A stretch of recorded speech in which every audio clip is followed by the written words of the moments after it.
Good evening, good folks, and welcome to the City of Muskegon City Commission work session for this Monday, June 9th, 2025. Apologies for folks watching at home for the delay. We were waiting to get quorum, and now we have at least 4 to get our meeting started. So with that said, we're going to get right underway with new business, fiscal year 2026 budget discussion with our city manager. Our last meeting, I did a budget presentation that went over the draft budget that was distributed about a month ago. And this is a chance to have discussions on that, answer any questions that you might have. We have all the senior staff is here. Director Eckholm might have left the room, but he is here as well, that we can answer questions specifically about aspects of the budget. We also have finance staff here that can get into a little bit of BS&A notes if we need to look at those as well. So I would entertain discussion. All right. Commissioners, we're going to open to any questions you have. We had a public hearing on this at our last meeting and presentation. There were some questions at that time, but we're going to have additional questions now. So I'm going to open up to questions. Anyone want to kick us off? Commissioner Cochin. I left my budget in the car. Can I borrow yours? Oh, yes. My I don't budget. wanna have to Here, call here, it back here on you go. budget. Okay. There you are. All right. So I guess I do have a question. This is in terms of longer term planning or whatnot. I see that due to the general growth of property values in our city, we're seeing an additional Headley Amendment rollback or Headley rollback. And so we're seeing our city's general operating millage rate being reduced to 9.3916. And so that's down from the cap at 10. And so I'm just wondering if there have been any internal conversations among our division heads or staff as to the prospect of potentially bringing a question to the voters at some point in the future to do a voter approval to reset that at the 10. So not necessarily to do a Headley rollback specifically. What we have had discussions about is the possibility of either a public safety millage or a parks millage to look at funding those areas specifically. The staff is currently in the process of trying to work with either Michigan State Extension or with GVSU to do an assessment of what the palatability would be for our community on something like that. The Headley rollback itself, we had not considered having as part of the discussion, but that could be something that we could consider as well. As I note in the budget narrative, our millage rate's capped at 10 mils, and then as you noted rightly, we're sitting at about 9.3 or 9.4 mils when you round up. So we are about 0.6 of a mil below what our cap would be. So there is some room there if we were to look at doing that. The reason we were looking at specifically either a public safety millage or a parks millage, or you could call it a quality of life millage for either one of those, is it's something specific that we can talk about with our residents if we were to put that millage question before them. It's nothing that we're ready to propose right now. It's not something that we are ready to talk about in detail, but it is something we're gathering information on. And once we have more information, which would specifically kind of be a pulse on our residents, then we would have that discussion with the commission. But that Headley rollback with the inflation rate, it does have a hit there for us. It's doing what the Headley amendment intended it to do, which is to keep those taxes at a level adjusted for inflation that they were when they were originally instituted. However, the one thing that wasn't contemplated at the time that Headley went into place in 1978 is Proposition A that went into place in the 90s, which impacts property tax values and the caps that come on there, but then also when those property values decrease, which occurred in the late 2000s, early 2010s, we saw a reduction in our taxable value that way, and then that growth back is capped. Mm-hmm. And so you have a lot of communities that it took more than a decade to get back to where they were prior to the 2008 housing bubble bursting. Mm-hmm. So, we're a bit beyond that now, but if you kind of were to adjust that over time, we would have a different collection rate than what we have now. Thankfully, we have income tax here in the city, which makes up about 30% of our budget, almost twice as much as what our property tax rates make up. So that is our saving grace here to keep things moving forward in the city. So. All right, we appreciate those insights. And so, with regard to the MSU extension and working with them, potentially exploring needs and appetite for doing specialized or focused millage requests, what's the timeline do you anticipate that happening? Is that something getting underway in the fall, next year? That's something that hopefully we would get underway by the fall. Director Wills is working with MSU Extension to specifically get a feel for what they would do or could do, and how that process would work. But what we do know is that communities that have engaged in that type of footwork ahead of time generally have a higher success rate, because you can look for things to see, like, okay, if it was this rate or backing this type of initiative or another type of initiative, what's the likelihood of passing? No guarantees, but just more information. Okay. Yeah, I look forward to that process and those conversations and seeing what our community, what our municipalities' needs are, what our community's desires are, and what our community's willing to support from a taxation perspective. While recognizing that our general operating millage rate has been reduced or to rounding up 9.4 from 10, so significant reduction, happily a reduction. We'd like to see our tax rates decrease, and I'm not necessarily advocating or clamoring for those rates to increase. I know a lot of folks, they're like, hey, I keep on paying more and more taxes. And I recognize for folks or share with folks in our community that we have not been raising your tax rate. In fact, your tax rate, as we just discussed, in the city of Muskegon has been decreasing in recent years. But property values have been rising, and so that's why some folks are seeing their total property taxes increasing. That, and there may be other taxing entities who have put millage requests on the ballot that have been approved.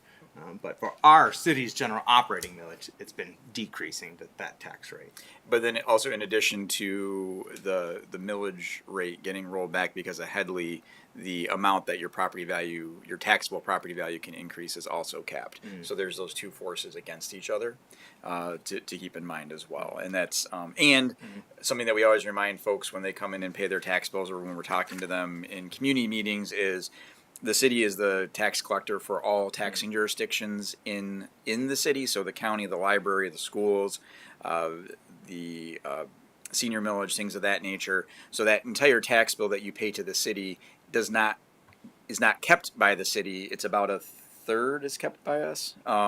So the majority of that money, 2/3, is going to those other taxing jurisdictions. We're not keeping it here. So when you write that whole tax bill to us, we're not the ones that are keeping all of it. Thank you. I think it's a very important distinction to note, because folks are writing that check to us and they think it's all going to us, and it is not the case. All right. Well, I appreciate those insights, and like I said, having those conversations as to how we meet the meter needs. But I do appreciate you and all of our division heads, and particularly our finance team, for being able to keep us operating and keeping us operating with this proposed budget in the black, in spite of the tax rate decreasing. We're our property tax rate decreasing. We're encountering inflation, costs of everything's going up. Our tax rate went down, and we're managing and exploring ways forward as well to still meet the needs of our community. It will be a tight year from pretty much every perspective. As I noted in the budget presentation, there's no proposed increases in staffing at this point in the budget. I did distribute up on the dais here the staff breakdown, so you can see the changes. The only change that we're seeing in the general fund is a half FTE change, and that is for one of the rangers, which that position is not currently filled yet anyway. But other than that, we do not have any net changes. There are some like code enforcement inspectors were moved from one category to another. We're trying to align things with where they're actually at. But you can see the currently budgeted positions for 24-25 is kind of in the middle of the page, and then the proposed for 25-26. So all of our public safety is housed within the general fund. Development services, for the most part, is all housed within the general fund, and the things and most of the finance administration, actually all of finance and administration, is housed in the general fund. So the things that folks think of a lot of times as the business side of government, as well as the public safety side, is all within the general fund. Within public works, that's divided up amongst a number of funds, including local streets, major streets, water, sewer, things of that nature. So those things are broken out a little bit differently and a little bit more. But yeah, we're not looking at a lot of changing on staff side. So. All right, thank you, Mr. Manager. Commissioner Kilgo. Thank you. I have some questions for Chief Kozel. Okay.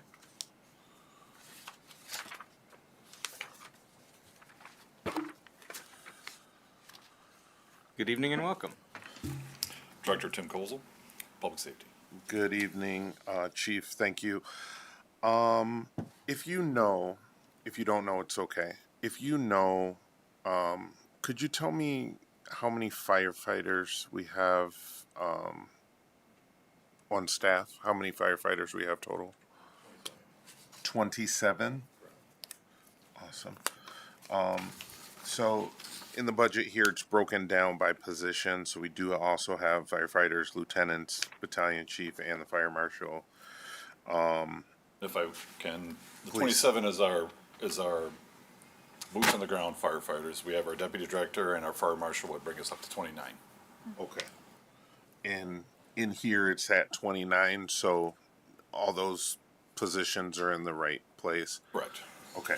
And I asked because the next thing was gonna ask about is officers. So police, on here, we're budgeted for 81 boots on the ground and then 8 more, it looks like, staff. Can you tell me the numbers for our police department right now? What the document I think you're looking at.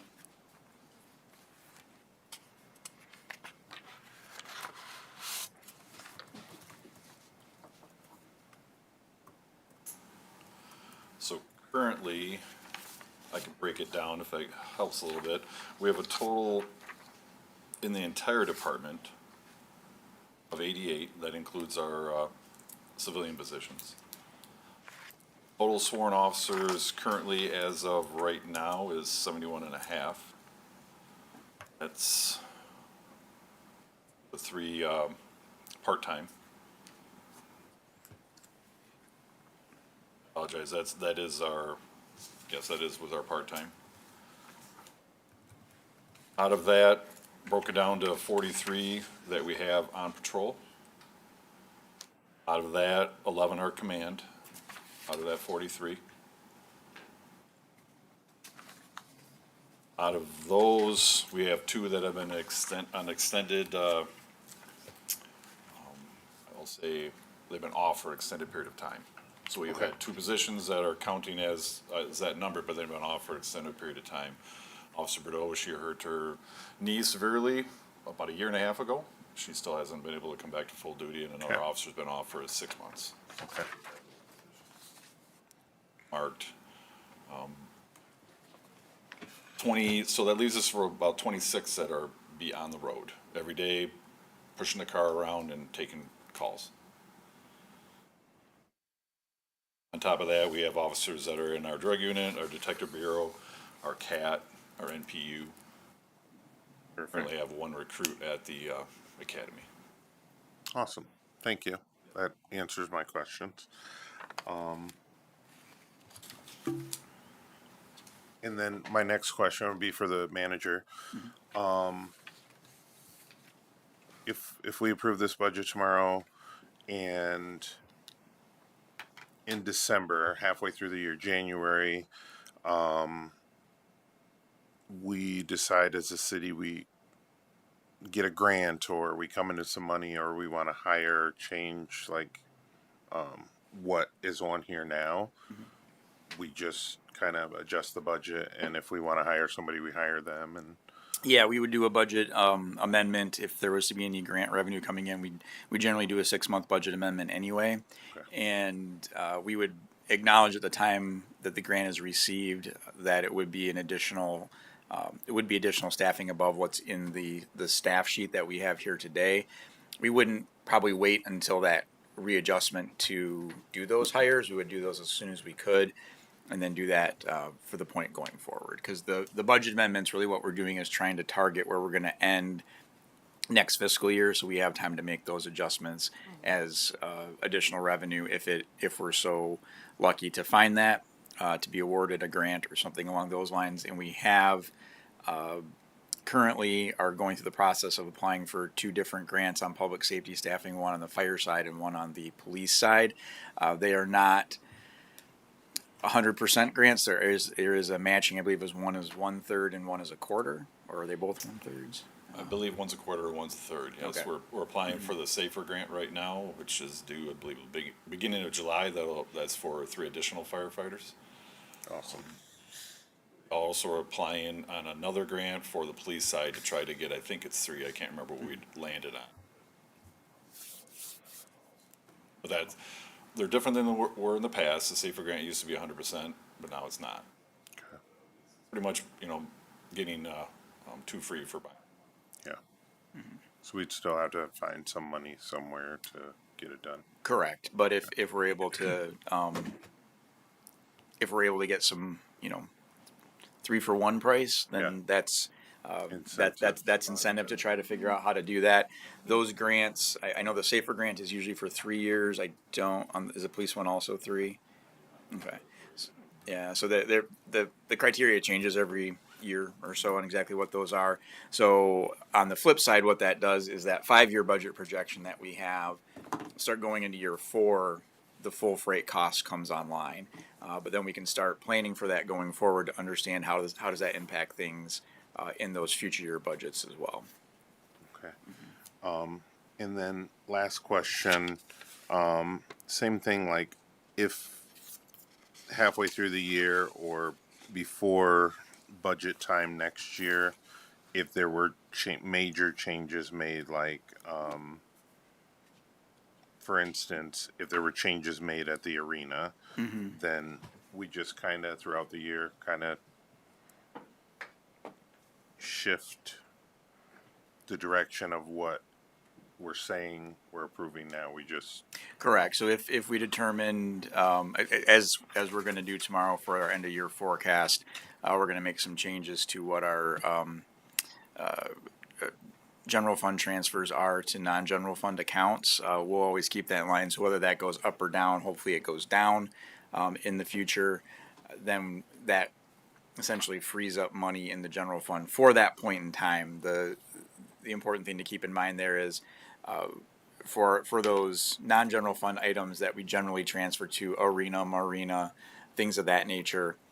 Generally, they're always going to have transfers out every year. So if we get one year that it's a little softer, which would be great, we might not necessarily want to put long-term fixed costs into the budget based on that extra money, unless we know it's a sustainable stream of extra money. Like if we were to do a millage, or if we were to bond for certain projects that created flexibility within the budget that we knew was going to be there for a while, then we're more comfortable making those long-term decisions. awesome. Thank you.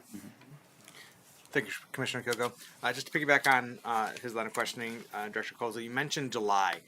Was that July meaning that grant applications are due then, or that's when we expect to have an answer back? SAFER They're grant's due due in July. That takes a couple months for it to, Okay.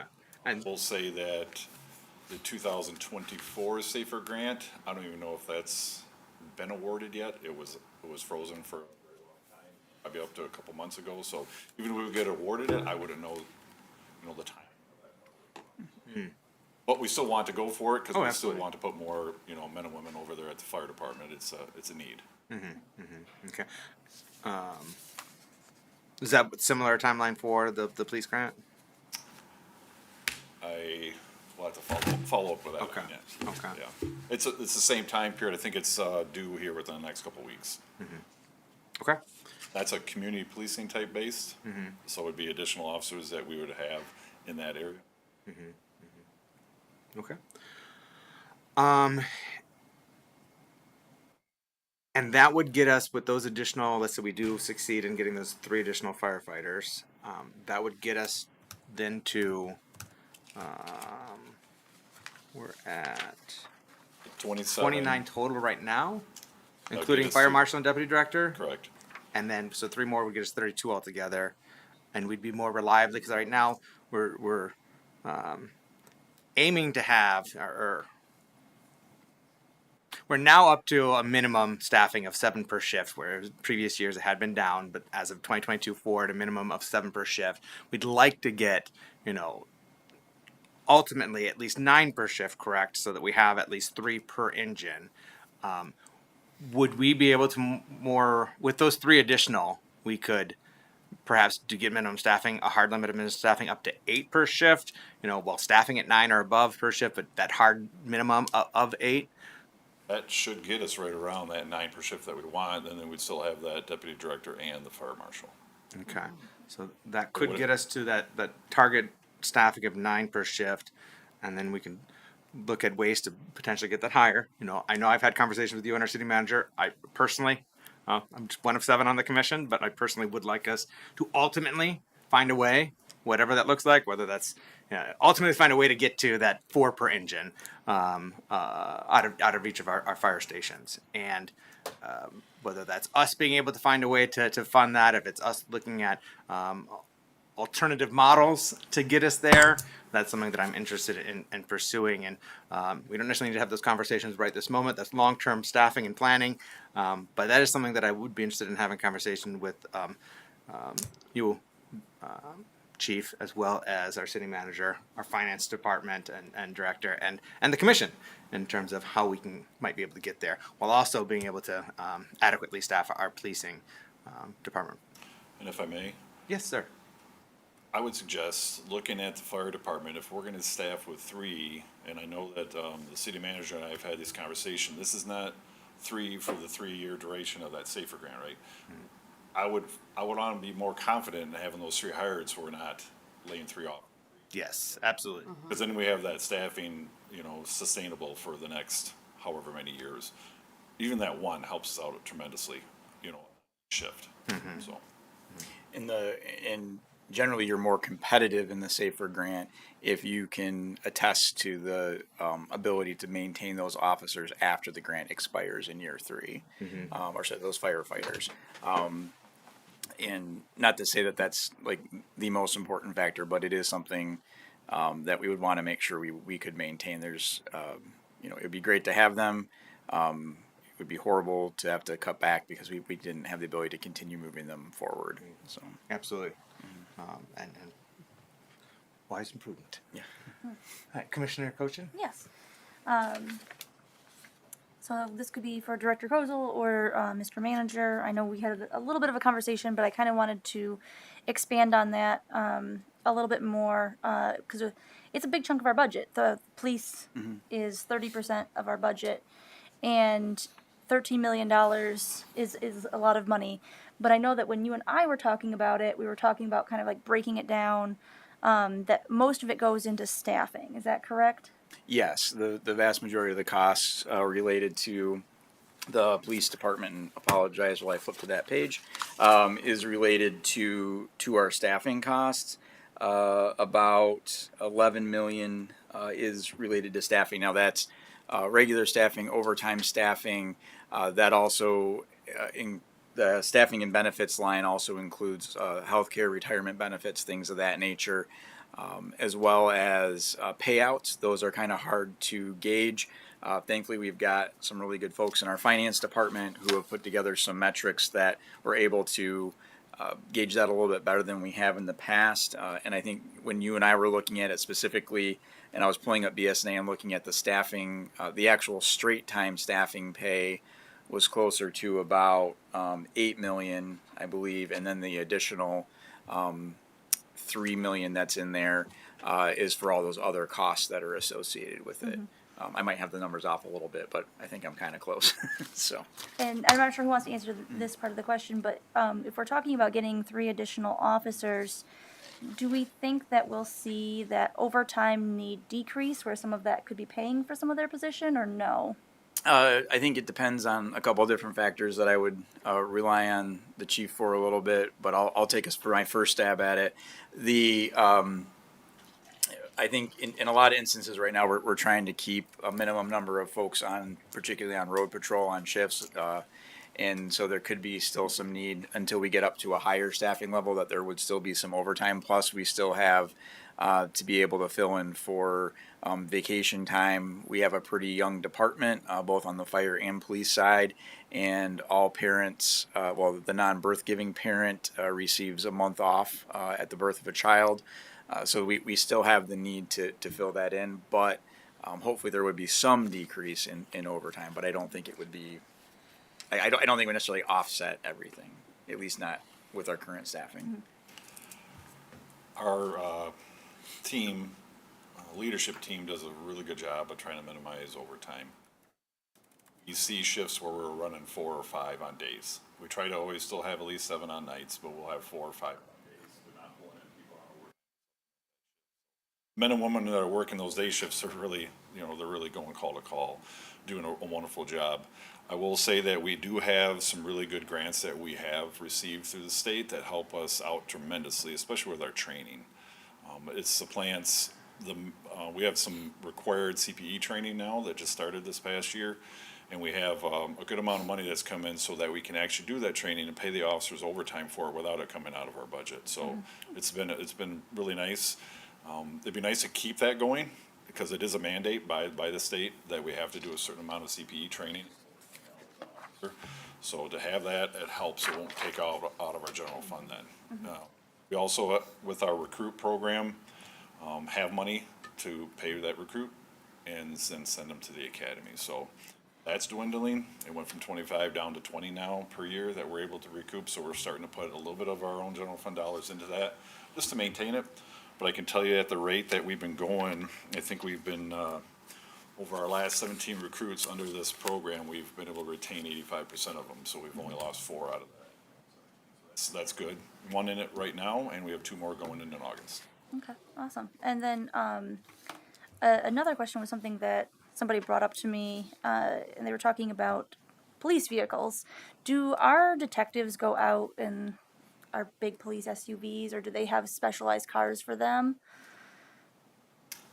They have cars that are provided for them, yes. Okay. Yeah. Because they were concerned about the number of SUVs that are sitting in the police parking lot at all times, and I was like, yeah, that does seem like a lot of cars that are sitting there. That's a good point. Those are the cars that are uniform, not our detectives. So Okay. I will say that we've had some pretty good discussions, myself and Director Vanderhyde have had about that, and I think we're right at 22, I think, that we currently have, but if sometimes you drive or see us, we'll have an empty lot because of the amount of officers that are already out there, the amount of officers that are going out there, and the amount of those cars that are being worked on because of the amount of engine hours and time and regular mileage that's being put on those cars. And to kind of build on that, we a couple weeks ago had a discussion on what the actual number of SUVs specifically that we would need, and it's actually, I think, 24 is actually what we would need to be properly staffed to allow the vehicles to be properly maintained and rotated through. So you're always going to see a good number of vehicles sitting in the lot at any various time. But if you come at shift change, a lot of times there's not going to be a lot of cars there because you're going to have the day shift. Even though their shift ends at 5, most of those officers aren't leaving until well after 6. So they're out finishing a call, finishing reports, and then you've got the night folks going out. So if you're around here, between 5 and 6, chances are, particularly closer to 6, that there's not going to be many cars in the parking lot.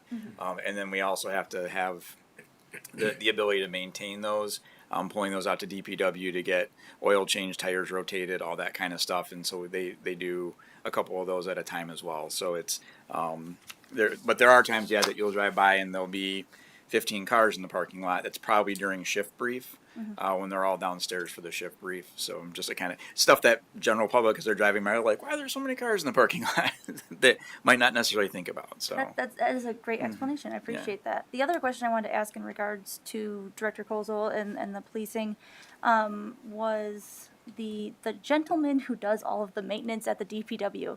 It's like one guy, right? Still one guy? Is Ben still just solo, Dan? No. Okay. No, he's got a helper now. Director Vanderhyde can illuminate that a little bit. And while Director Vanderhyde comes to the podium, I also wanted to note that we've started exploring some options on fleet management that would decrease the age of our fleet and decrease some of the maintenance on that.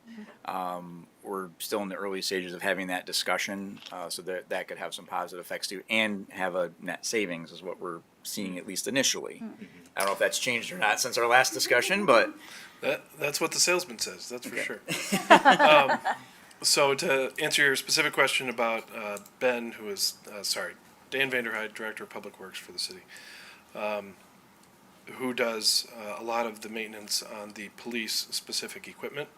So he does build most, essentially all of the police units that we put out, and then he also maintains the police-specific components of those vehicles. So if it's a wiring harness, some component of the computerized system that's, sort of hardwired into the car, he's the person that we trust for that. In terms of the vehicle maintenance, oil changes, tire rotations, engine repairs, things like that, we have a group of 5 total mechanics, including Ben, that work on the vehicles, and all of those other mechanics are capable of doing those. Yeah, I was absolutely shocked to hear that there was one guy working on that. I was like, wow, that's incredible. He's doing a lot, and I'm happy to hear that we might have some solutions that could help him a little bit and also save us some money, but hopefully keep him his job, right? It's more about the maintenance side of things is really what we're looking at. So Excellent. Yeah, I'm very happy to hear that. And then the last thing, I don't think it's going to be Director Kozel, but it's probably going to be Mr. Manager. The beach parking dollars, we are seeing an increase, I believe, to 1.3 million this year, estimated for 2026. let me get over to that line. It's not in front of me, but I believe that's the number. 1.3 million is projected revenue. Yes. Can you kind of expand on that, on like where exactly all of that money is going? Because there's a lot of concern still about how that money is being spent, especially since we increased the rates so much. Can you kind of explain how that money is being spent, how our beach shuttle program is working? So it's general fund revenue, so it goes into the general fund just like any other type of revenue. We have continued to dedicate about $400,000 to parks from that. And if you go into the budget breakdown specifically for parks, it doesn't necessarily have it as a revenue line, but you can see the parks breakdown there on how things are done on page 10. But the biggest change in our revenues and our biggest change in our expenses this year are related to the shuttle bus system from starting at Smith Ryerson Park, going out to the beach on the blue line, and then the tan line, which is being run by Matt's, that runs from Harbortown Beach parking lot down to Cruzy Park and back. So that total program is about $70,000 a year, and that is being the cost of that is being offset by the increase in revenue that we're receiving from our beach parking. So that's that. But then also, just general costs and things of that nature increase over time, and we want to make sure that we're generating revenue from folks that are visiting our parks, particularly our beaches, because the cost to maintain those beaches in a way that folks want to continue to come to costs money. And so then that way we can ensure that we're also spending money in our parks throughout the city. So are we going to be expecting an increase in funding going to the parks then? No. No. Can you explain why not an increase? Because it's a general fund expense, and there's other expenses in the general fund that require funds. So, and this is not a park specific revenue source. It's a general fund revenue source. Mm-hmm. So it's the analogy I always use is we have a bucket of water, or a pool of water, however you want to say it, and we're dumping buckets of water into the pool, and then we're taking other cups and filling it up to fill programs. You can't necessarily say specifically where one drop of water came from or another because it's all within the general fund. But we can say that our parks budget exceeds the total amount collected from beach Oh, most paid definitely. parking by, Yes. by several factors. Yes, the Yeah. overall parks budget is 3.3 million. That's broken out over 5 budget categories: recreation, which has 2 budget categories, 751 and 755. The McGrath Park budget, the park maintenance budget, which is 2.8 million in and of itself, and the forestry budget.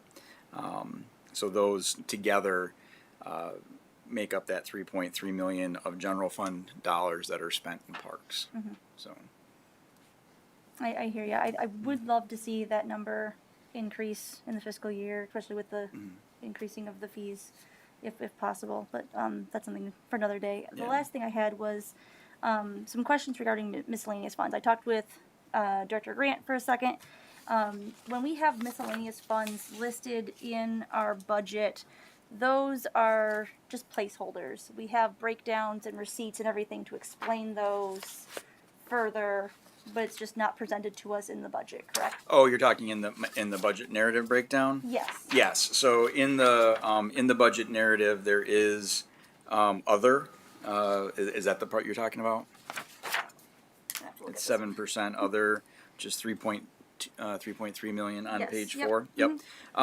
So that has a wide variety of categories. There are multiple smaller revenue lines. And we have an explanation for all of those within our Excel spreadsheet or within BSNA. We have that complete list of what all those funds are, but they include fees for different city services, including recreation or different fees that they would pay here at City Hall, rental property registration, business licenses, tax collection fees, stormwater fees, things of that nature. So there's a lot of small buckets that go into that other category that if you were to break them out would be less than 1%, and so you'd have a bunch of small little slices there. Right. Yeah. Yep. Okay. All right. Thank you for that clarification. I do want to note or reference with regard to Parks and Rec funding, because it was mentioned if there'd be an increase or not, and it was mentioned not, but the overall general fund dollars to Parks and Rec is increasing. Yes. That's increasing 5.9%. When you take into account capital improvements, the overall Parks and Rec expenditures is decreasing because our capital funds are lessening. So larger, we're spending down the remainder of our ARPA dollars, our federal American Rescue Plan Act dollars. And then we have some general public improvement dollars as well coming from, and that's what you mentioned. Yep. You know, that money that's going into parks. He meant, I presume, you meant capital improvements, park capital Yes. improvements going into the public improvement fund to then pay for parks improvements, capital improvements in our parks. But you can think of everything that's collected from beach parking going into our park system overall. But several $100,000 being earmarked for capital improvements. The remainder is going to sustain our operations as well as the operations of the maintenance and operations of our park system, as well as the operations of the parking system itself, which has a cost that's entailed with that. Yeah. And so I did just want to acknowledge that the general fund dollars to Parks and Rec is increasing, but when you factor in the capital dollars, we're seeing a net decrease. And that, and if I can add on to that, so the parking enforcement program existed prior to beach parking, or prior to paid parking existing. It's probably a better way to think about it.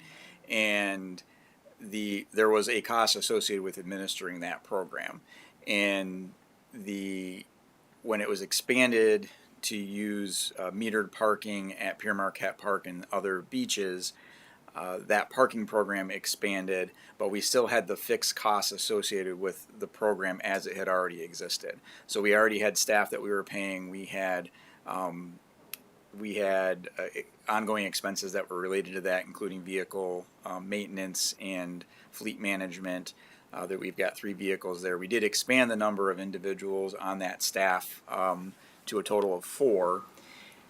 And then we also had the expense of the meters themselves, ongoing maintenance there. So the maintenance costs associated with that are, just running the program itself is about $500,000 a year.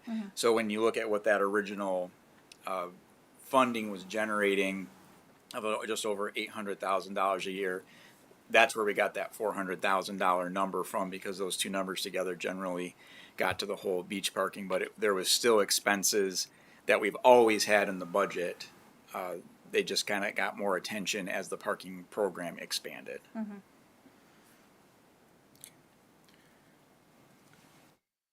Any questions from Vice Mayor St. Clair, Commissioner Gorman at this time before I ask for any follow-up? They've all been answered for me, thank you. Anything follow-up, Commissioner Kilgo? Yes. I just have two quick questions. Mr. Manager, by chance, do we have any incentive for police officers living within the city limits of Muskegon? Yes. So for any employees living within the city of Muskegon, we offer a 6% pay increase. We also have down payment assistance for housing, and then that varies a little bit depending on the neighborhood you're going into. And then we also have a program where you can receive some funds to remodel a home within the city. So those three programs are available to all of our employees, including police and firefighters. Thank you. And then my last question is, this would be for any staff or for you, Mr. Manager. Do any departments have any major concerns about the budget, or did any of your department heads come to you with any major concerns about any different areas of our budget? I mean, there's concerns in the number of projects that we're not funding. As I noted in my budget presentation, there's over $2 million of deferred maintenance that's not occurring in this fiscal year because of the budget constraints. So that is a concern. And there has been some concern discussed about the fact that we are taking a 2% reduction, and some are taking a little bit more of a 2% reduction in our non-staffing expenses, given inflation and things of that nature, how that's going to make things tight. I think we can keep our arms around that. Where we tend to get into some unknown areas are those areas outside of the general fund. As I pointed out in my budget presentation, and as is noted in the audit, the general fund historically performs well in surplus territory. Where things become move into the red is for those non-general fund funds that we're subsidizing. So that is where some of the concern is going forward, is how do we really work to ensure that those non-general fund expenses are more predictable and are known going forward. We also, as we discussed, have concerns about our pension liability going forward. The entire senior staff, we've gone over the 5-year budget projections. We've had discussions on what that means and how our long-term pension liabilities are really going to be a constraining force on us, at least for the next 4 years, if not longer. And we'll have a better idea about where that stands at the end of the summer when we get that updated number from MERS to see if that year 5 number, which right now goes down, does that number continue to be a lower number, or do we see an increase there again? And that'll really kind of forecast how things go for us moving forward. Because right now, as we discussed in the 5-year budget projection, our revenues, we're projecting modest increases at 3.5%, slightly below where we've been lately at 4%. And if we do that, we will see a dip in our fund balance reserve in the following fiscal year, and then it'll start to build beyond that if everything stays static the way that it is. So there are concerns there because, as we've discussed with Director Kozel, there is a need on the public safety side for more staffing. The way that the 5-year budget projection looks right now, that will be difficult. And the capital deferred, and the capital needs that are being deferred. The one that there's 2 on this list that keep me I don't want to say keep me up, but very much concern me. The roof at The roof at Central Fire Yeah. and the body cam replacements. Yeah. Those two things, in of themselves are $900,000 together, and those are critical things that we need to find out. We need to find a way to fund moving forward. The City Hall parking lot, it needs to be done, and if it doesn't get done at some point, it'll have a failure, which will be a higher cost, and then the roof here at City Hall. We joke with Development Services, they've got a nice water feature in their office in the winter. But it's not great for the interior of the building at some point. That creates other issues down the line. So Gotcha. We are pursuing grants for the body cams. we are we're pursuing a congressional directed spending request through Senator Slotkin's office. That's right. Congressional directed funding. Yes. And then last question. I'm sorry. Last question for real this time. You mentioned it, and it made me think. When do you think we'll make that decision, a bond or no bond? So I think probably later this summer, in July, I believe that Ken, Jessica, and I and Hayden will be meeting with MERS. I think we set that date, didn't we? Okay. So we'll have a better idea at that point in time. I'm also having a conversation with our bonds folks just to logistically see where that is. We do obviously issue bonds for other projects throughout the year, so we want to make sure we can continue to take advantage of the drinking water revolving loan fund. It doesn't impact things on that nature. We just want to go in eyes wide open on what all of our decisions are and move forward from there. But I would say hopefully before the end of the first quarter of this coming fiscal year, which would be September 30th. Awesome. Thank you. Thank you, Commissioner Kogo. Thought, Commissioner Coachman? Just for a point of clarification, Mr. Manager, when we're talking about this bond, we're not actually talking about some things that would raise rates for individuals, correct? Correct. Okay, thank you. Question, Chief Kozel. This is piggybacking on a line of questioning that Commissioner Kogo had at the public hearing. And I think I heard you correctly back then in terms to the answer to his question, but I wanted to circle back and try to improve my understanding and the implications therefrom. And his question was with regard to the public safety revenues being forecast to decline by nearly 16% year over year. And if I remember correctly, you mentioned one of the factors involved with that is kind of like the administrative processing of as our officers are responding to incidences and they're filing their reports and the process and steps that are involved with that the system had significantly gotten longer and more time consuming. And so is that being retooled or reformatted, or is it looking at ways to make that more efficient so that we can cut down on that administrative time on it and make sure that our officers are doing more policing, versus paperwork? Very good question.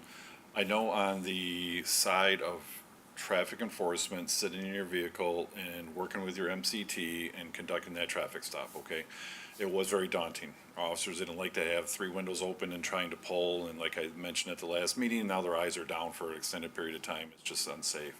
There has been significant changes in that, reverting back to our old way of doing it. So that you will see some reduction, and hopefully our officers then will have some more comfortability about doing those traffic stops. I will say though, our report system that we do, it still takes time. It isn't a simple.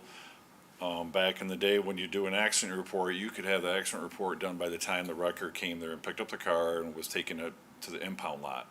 Now it's probably going to take a good 45 minutes. So you're going to be leaving and then doing the report. So with the different systems, the different reporting systems, where we did 1 report probably 10 years ago, now we're doing maybe 3 reports.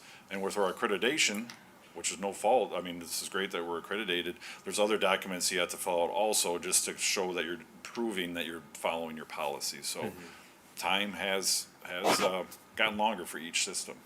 And that accreditation is very important, and we want to preserve that and raise the professional level of our department. Mr. Manager. And then to add to that, outside of the reporting, also as we've been talking about with staffing, our officers who are behind the wheel, they're responding to 911 calls, and sometimes those get stacked up. And so when you're responding to those type of calls, and you're going from one to another, the way that your day is spent is a little bit different than if you're just doing traffic enforcement. As Director Kozel's mentioned in the past, we have been fortunate to get some monies from the state specifically for traffic enforcement, and that is when you see more of those tickets being issued, because those officers are specifically there to do traffic It's the enforcement. periodic targeted traffic enforcement. Yeah. Yes, and that money's available. We do post for that, and officers do work it. I actually today said that we're in for the next cycle. The county actually is the fiduciary on that. Okay. So we probably are the entity in the county that takes the most advantage of that to do some areas for the specificity within the actual grant. So it could be seatbelt for the month, or it could be distracted driving for the month. And so we'll have a couple officers that will work together to, usually at, midday to the end of the night, we'll work certain areas to try to do some selected traffic enforcement. Have we looked into, or are we exploring the use of newer technologies, whether that's some AI applications to assist with the administrative reporting piece of transcribing, vocally reporting, and transcribing it and summarizing and things like. Just curious, just looking at technology that may be available with safeguards that allow us to be more efficient in our processes. The narrative portion, I do know officers have done it themselves, with being able to speak and be able to have it transposed themselves. But we haven't had anything officially for our department where we'd have a transcription service as of yet.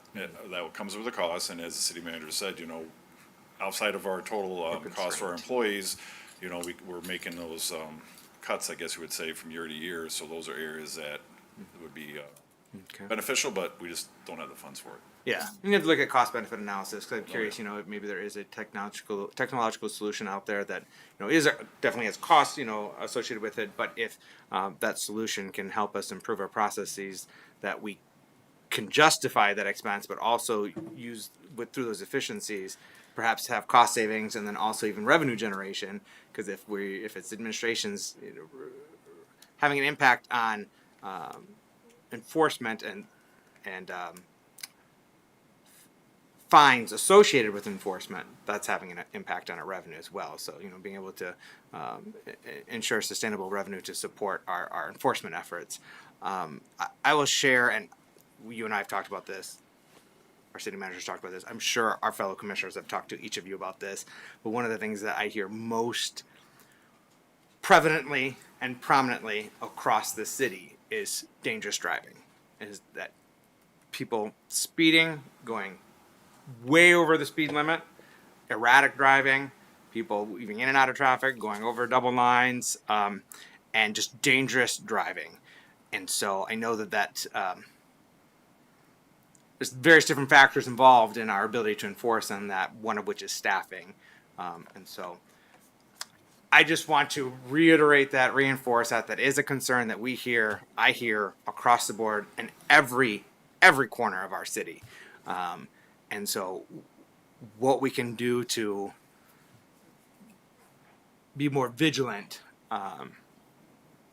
and enforcing that and ensuring that we have safe streets, the better we can. And it's not all on law enforcement either. We understand, and we've had many discussions about the built design of our roads. That has an impact. And so it's essentially all hands, on board effort to create the conditions in which we have safe streets. But enforcement is a key piece of that. And I do hear from oftentimes from our constituents and our residents, like, we need more enforcement, we need more enforcement, we need more enforcement, we need to do this, we need to do something differently, on ensuring that we have safe streets. I think it's a very valid point. A couple things just to think about. I talked about our staffing levels. We're talking about, I think it was, I can't remember, 20 something for our road. So we put 5 officers out on the road. Tim Kozel does a traffic stop. A lot of times an officer's going to come over there because no one wants to have an officer be the only one on that traffic stop. I had 5 on the road. Now how many do I have on the road to respond to every 911 call that we have in our 29 square mile city? So those things are on our officer's mind also, is that, do I want to be that officer that's going to take away from that that West officer, when they're handling all the influx of people that are coming into our town during the summer on those calls. So there's a lot of things that I think that go on in our officer's head.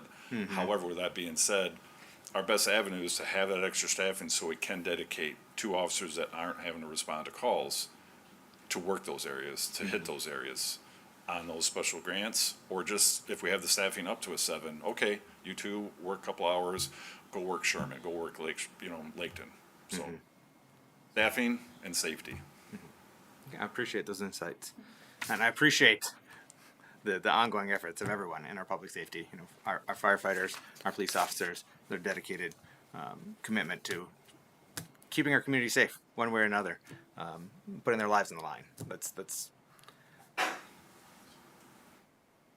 That takes a lot of commitment and courage. If I may, on our fire department side, we're always examining how we can do things better and always be available, correct? And I know I've had conversations with several of you, and I've had a lot of conversations with the city managers about the availability of our EMS system to help us, correct? We're still encountering, I just had an email over the weekend of a large amount of time for a response for our EMS system to come to support us. 50 minutes we had over the weekend. That takes a crew, out of service for that time period because they're rendering aid and trying to maintain that scene. So there's a lot of factors going on with our response times and being available. So I know we've had some discussions, just light discussions about our city and ALS and that. I think maybe at some point we just have some further discussions to see how that would work. But again, it's going to be an investment. It's going to be a large investment. And that's one of the potential alternative models that could be pursued in terms of improving the service level and also additional revenue generation to support that improved service level. So something more for us to consider down the road. So, all right, much appreciated. Any final questions, commissioners, or thoughts to share? Mr. Manager. So this isn't specifically about the budget discussion that we're having now, but tomorrow night we do have a budget amendment for the current year, and the amount that we're taking out of the fund reserve is increasing closer to what we had originally anticipated at the beginning of the fiscal year, based on some transfers out for the arena specifically, but for other costs as well. I am projecting that when we do that, we are going to drop below the 13% fund balance for this current fiscal year. And that would also impact the fund balance projection for the budget that we're talking about now. So that we'd end this fiscal year slightly below the 13%, and then we would be projecting to end the following fiscal year just below that 13% still. So I just need to make sure that I'm making you all aware of that.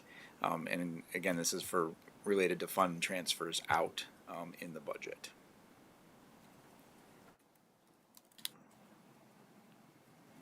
So as we look at, So that's a pretty significant drop because we're looking at ending the current proposed fiscal year budget at 13.9%.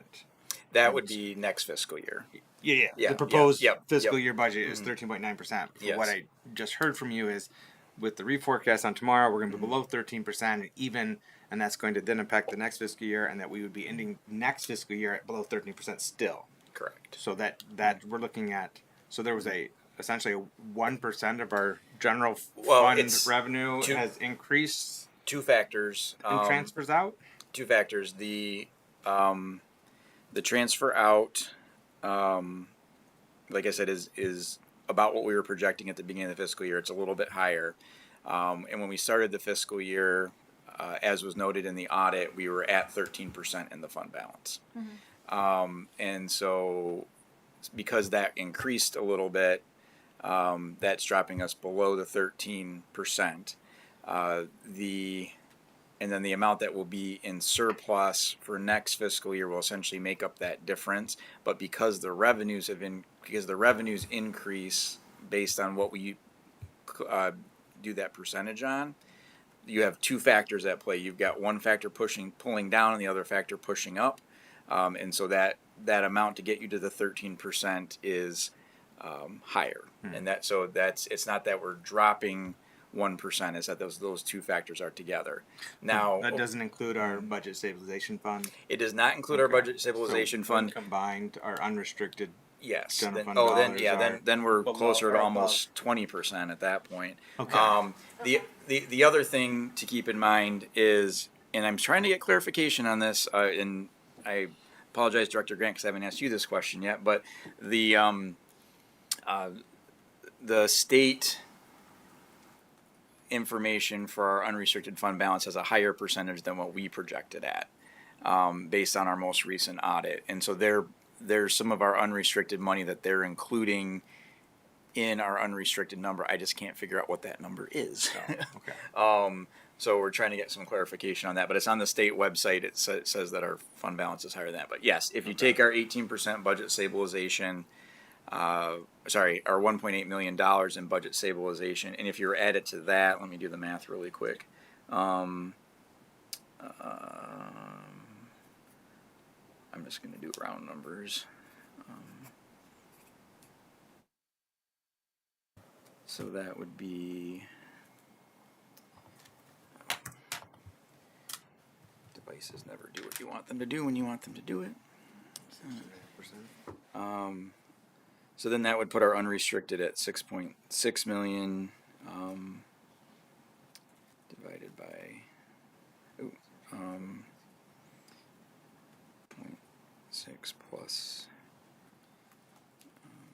2, so that would be 6.8 at the end of next fiscal year divided by 40. So that would put us just above 17%.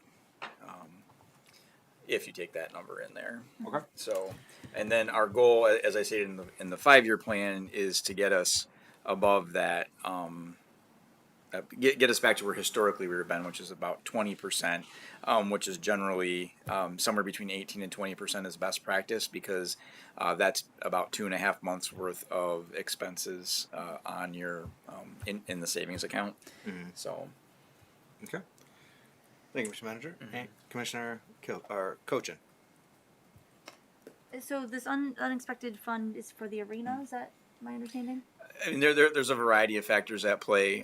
One of the things that occurred was last fiscal year we only transferred about $100,000, I'm rounding numbers here, to the arena because we received grant funds in that fiscal year, so that offset the balance there. And then the project for those grant funds occurred in this fiscal year, so those dollars were expended in this fiscal year. And so to make up that difference, we need to transfer funds from the general fund to the arena fund. There's other funds that are receiving money as well, but that's the one that increased a little bit more than what we were anticipating. Okay. I was going to say specifically what it was related to. So there was there were a couple of projects that were going on in the arena, including the scoreboard, which the Lumberjacks helped pay for, and there was some remodeling that we did that occurred at the same time that the Lumberjacks did their addition, because it didn't make sense for us not to do a couple of things while they were already tearing some stuff up. So those costs were incurred in the current fiscal year. Okay. Yeah. Anything else, commissioners? Nope. All right. Did I get that about right, Ken? Okay. Okay, cool. Thank you, Mr. Manager. Yeah. And thanks again to our finance department and all of our division heads and all of our department heads and everyone who's had a hand in getting this draft budget going forward, as well as the reforecast and amended budget that's on our agenda tomorrow. All right, so we're going to move on to Nelson House Realtor request for proposal. Good evening. Welcome. Kindly introduce yourself. Good evening. My name is Jake Ekholm. I'm the Director of Development Services for the City of Muskegon. Welcome. You got a report for us on this RFP? Sure. And this is a little bit of a departure. We don't typically bring requests for proposals to work sessions ahead of time before releasing them or anything like that. But staff did commit to giving an update on where we were at with the Nelson House. And so we thought, because of some recent progress, that would be a good time to do that. And you'll have to forgive me. I'm pinch hitting for Planner Pesh tonight. He's at a conference. So we will be seeking proposals from professional real estate firms and have put together a pretty in-depth request for proposals that gives a lot of information on the subject property. What we've done for it to date, the latest is we've made some roof repairs that actually were taking place today on the rear section of the building. The rest of the roof we had inspected, and it looks as though it's somewhere less than 10 years old, so it's actually in really good shape, which was a pleasant surprise. But the back portion needed some repairs to keep it weather tight and secure while we look for our realtor to help us list the building. So as we walk through the document, you'll notice it includes a lot of the pertinent information like the new parcel size, the zoning, and we kind of ask for an experience summary and a fee schedule as to how people would approach this unique property. We asked for some comparative market analyses from realty firms over the last several months, and we only got one back. People were really having a hard time finding comps for it. It's kind of a unique subject. So we decided to go ahead and just try to find qualified firms that can give us a developed scope of services to try to convey the property to its next owner. We'll still be asking for redevelopment plans, proof of financing for redevelopment. We don't want to obviously just sell it to have it continue to sit for years more. And so with that, the proposals would be due next month, July 10th, I believe, so they should be on, reviewed by staff and then on for the second meeting in July, for us to retain a firm if it exceeds our contracted limits in our finance policies. So Planner Pesh will be the point of contact for the request for proposals. So people have consistently been interested in the subject property in the house. They've continued to call him and want to walk through it and check it out. There's interested people out there. I think we just need to have a little bit of assistance in getting it on the MLS and marketing it for its next owner. One of the selection criteria, we want to take a look at firms' qualifications and references, like have they dealt with, obviously not just big properties, but unique properties before? Do they have experience with like reserve pricing? And, can they help us find buyers that meet the qualifications that the community and the commission have requested?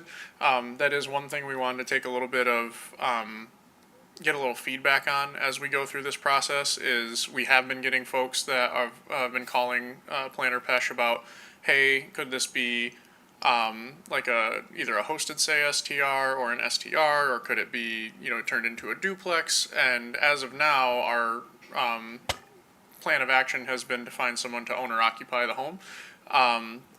We don't know exactly what the market will bring, but obviously when we did the bidding process the initial time, we didn't get any responses. And so we will probably retain that realtor and then get it on the MLS and see what we bring back and get some consideration from the commission on any potential offers. So, but with that, I'd be happy to take any questions. Thank you, Director Combs. Commissioners? Questions? Thoughts? Yes, Commissioner Koshin. I had somebody ask me about this house over the weekend, actually, during the Pride Parade, and they were wondering like how much we had put into it. And I was thinking it was around $250. That's close. Yep. So the moving contract was about $240, and then that included the new foundation. We have not yet paid for the roofing repairs, but those have been approved, and so we'll probably be between $250 and $260 as of now, once those repairs are done. Yeah. Okay, excellent. Thank you. The project budget was originally, I believe, $230, and so we had to do one change order on the contract. Yeah. Commissioner Kyogo? Thank you. Just for clarification though, even if the city is into it for 250, 260, it most likely will be listed higher than that. No, I don't believe so. Like, because of our ability to recoup losses in the scattered site brownfield, as well as just as a tax jurisdiction generally, I think our proposed reserve price is $100,000. The comparative market analysis that we got listed it between 70 and 100 from TLK Realtors. Okay. Well, we need some updated compared market analysis. As a broker, I actually did one just for my own sake because I knew this was coming up tonight. and the value of that property is far above that price point. And I understand Mr. Pesh is not here tonight, and I can always talk to him about this offline, and we're going to get some RFPs. And I'm definitely not saying overcharge the public for whoever buys the property, because whoever buys the property is still probably going to have to put in about $80,000 to $90,000 into it because of the renovations on the interior and exterior that are still needed on the property.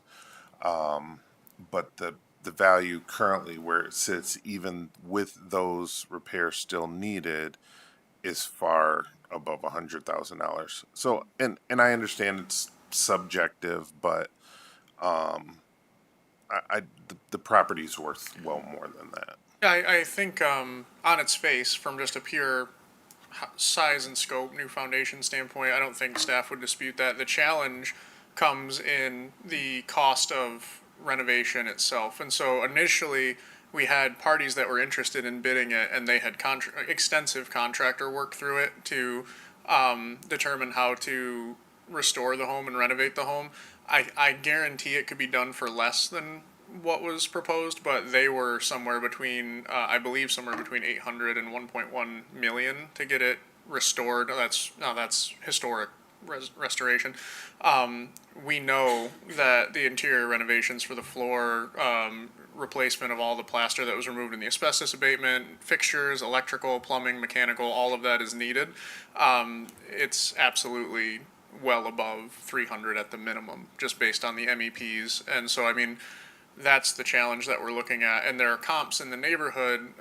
There's a house on the block that is similar size and similar reconditioned, and that sold in 2021 for $550,000, already remodeled. And so if you look at the extensive, quite a bit more work that needs to go into this house with today's prices and the interest rate environment, I think we would agree that like the actual material house on the lot is worth more than $100,000. The challenge is its marketability, given the fact that it needs extensive renovation. And then also, the Historic District Commission is very excited about this, and I'm sure Commissioner Cochin can attest to that. But there are pretty extensive conditions to make that home compliant with HDC regulations on the exterior as well. And the siding is in poor condition, the window framing and boxing is in poor condition, the glazing is in poor condition. So it's a project home for someone, whether that's somebody who wants to invest in it as some sort of income property, or ideally, according to the community's hopes, an owner occupier. So certainly, Commissioner Kilgo would agree that I would agree that the material on site, the big house, the lot downtown, the new foundation, that stuff is definitely worth more than $100,000. The challenge comes from the marketability and the economic factors of trying to rehab this particular property.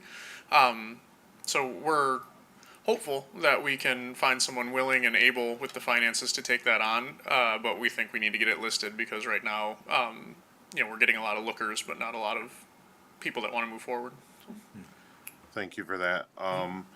Yeah, there currently is a historic home on the market at 318 Houston, on the market for $900,000. We'll see if they get that price. But so I understand that. I do have a question though. So the Historic District Commission regulates the outside and what, but realistically, if somebody wanted to do on the inside, renovate it and make it not historic and not bring it back, they wanted to make it modern, they could? They can, yeah. Okay. Yep, absolutely. Many of the homes in the historic district have modern kitchens and bathrooms and amenities, and a lot of times I think it's a blend of both. They'll have original woodwork and new fixtures and new things like that. So yeah, they only regulate the exterior design criteria, and so there's material considerations, there's design considerations, window types, roofing types, things like that. Okay. And then my last question would be, if you don't know, I can follow up with Mr. Pesh. As far as getting the RFP out there, have we contacted WEMLAR, the local National Association of Real Estate or realtor association, the local realtor association. Sorry. Yeah, Wimlar and a couple others will be sent the RFP, as will all the major brokerages in the greater Muskegon area. Okay. Yeah. And we did ask not only individual realtors, but realtors that are members of pretty large brokerages to put together CMAs for us, because our hope was to get a better idea, to your point, of the value. And we only got one back, and as I mentioned, it was like, I think between 70 and 100 was the range, if I'm recalling correctly. I don't have it right in front of me. And then a lot of people told us they wanted to try, and then eventually we're just like, we can't pull this together, because there just wasn't enough material out there that is a reasonable comparison. For sure. And I also know that when those went out, because I gave Mr. Pesh some recommendations, it was also early in the season, and now that we're into the warmer months, there may be some comps that may help narrow down the right price.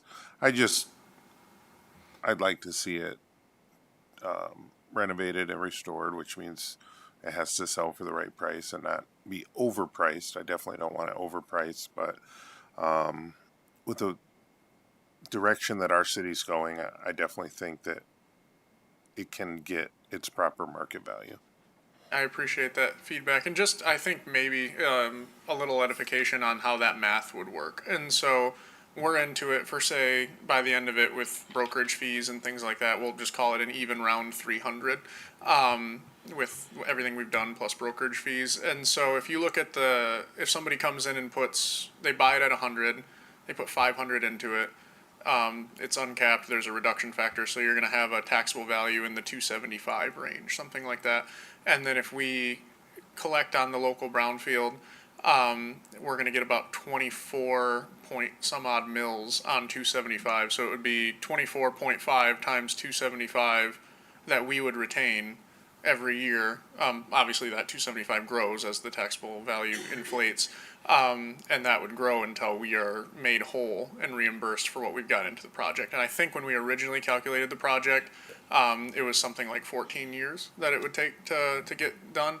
I haven't run those numbers in a little while, but it's somewhere between 10 and 16 years, and then we're whole, and then it's on the tax rolls, and it's everybody, all the special millages get their money, and everybody wins, because right now it's been non-taxable for decades as first a religious rectory and piece of the church, and now as a publicly owned city house. So I think even if we take a less than market value sale price in the long run, same as we do with our infill housing new construction brownfield, it benefits everybody and gets the house saved and restored, which was the goal of the project. Thank you. Thank you, Commissioner Kirill. Thank you, Director Ekholm. Vice Mayor St. Clair. Thanks. I also had a few people bring this up to me over the past few days, and a couple of them had been very interested in the house and have given up on it because the challenges were too great. So I think that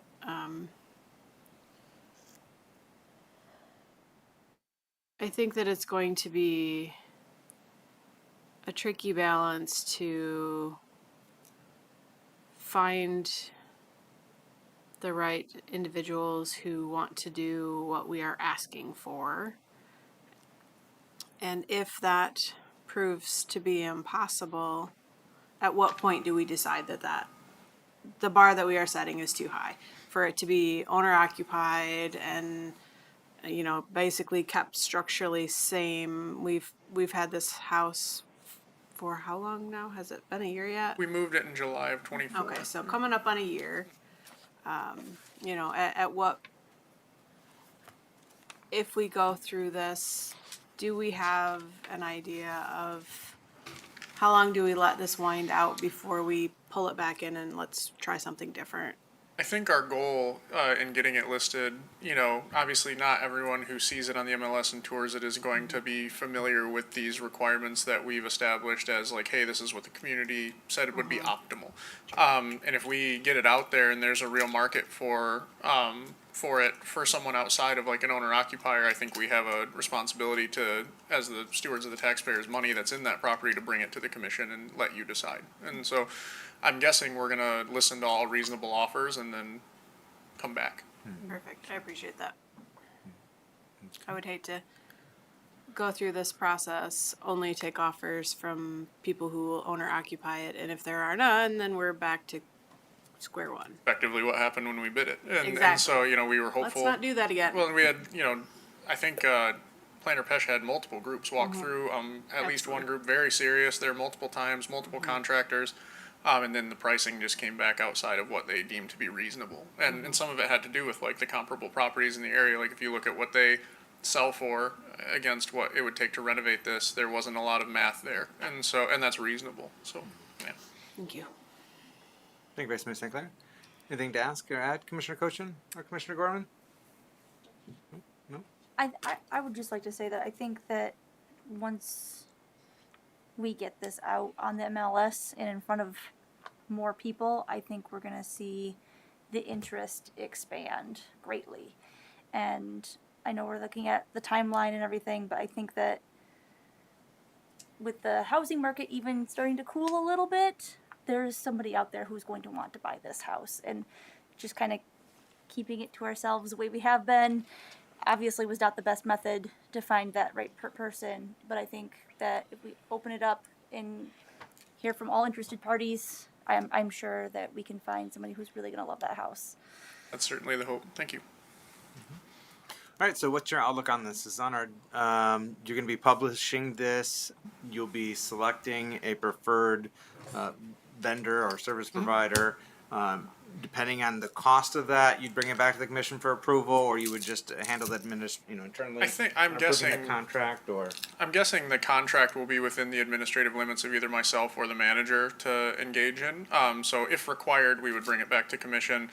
Otherwise, we would follow our typical finance policies and retain whoever that ends up being. And then from there, and obviously get it listed and get them working the property and getting people through it and see what the market provides, as Commissioner Cochin mentioned. And once we have an understanding of what that market will abide for this house, then we'll come back. okay. And so with the reserve price that's referenced in the RFP, that's $100,000. That just indicates that no offers under that will be entertained. They must be exceeding that, and then ultimately it's up to the city commission to decide who to sell it to and for what price.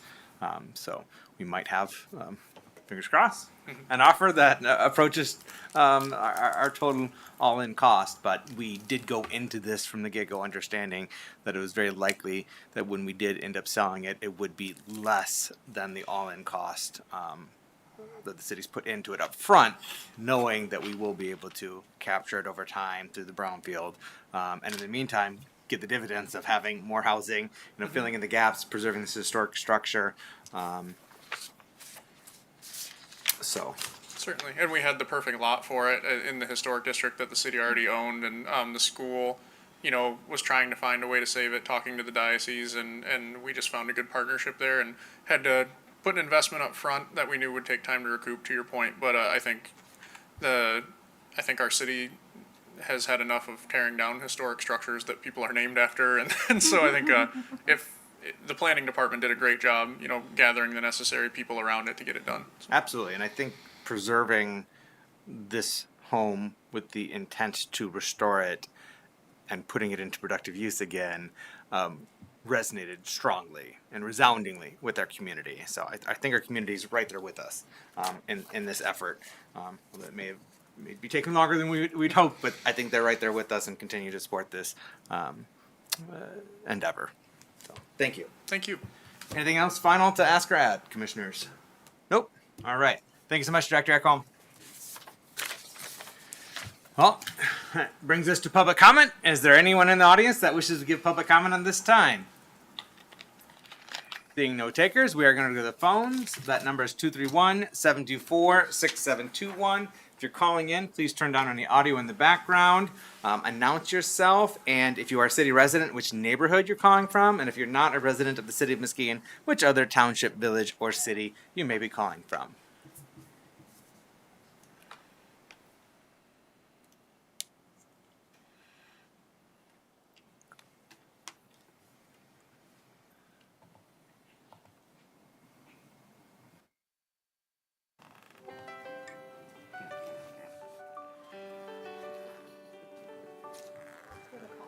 Yes.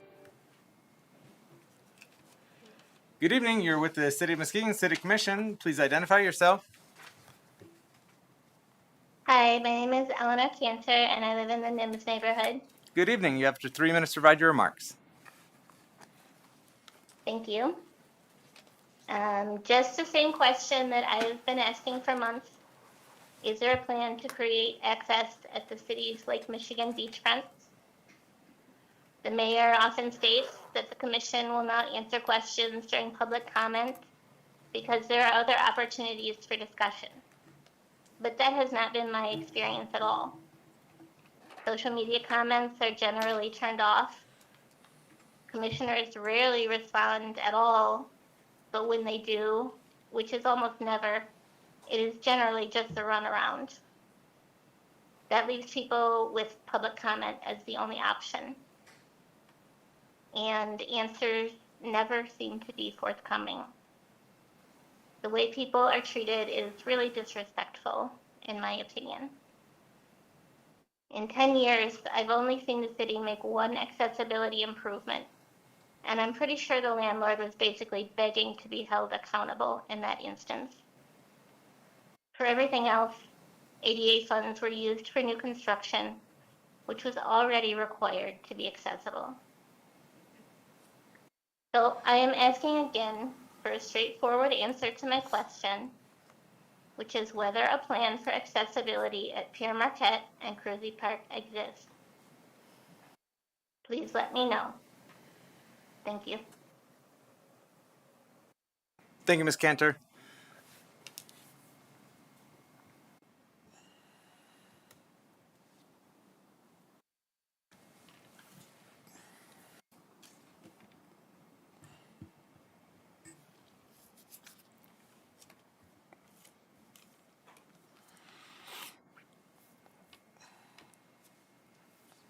Doesn't sound like we have any additional phone calls at this time. No, Mayor. All right, commissioners, I would entertain a motion to adjourn. So moved. Support. All right, we have a motion by Commissioner Cochin, supported by Vice Mayor St. Clair. All in favor of adjourning, please indicate by saying aye. Aye. Aye. All opposed, same sign. The ayes have it. We are adjourned. Thank you. Take care and be well.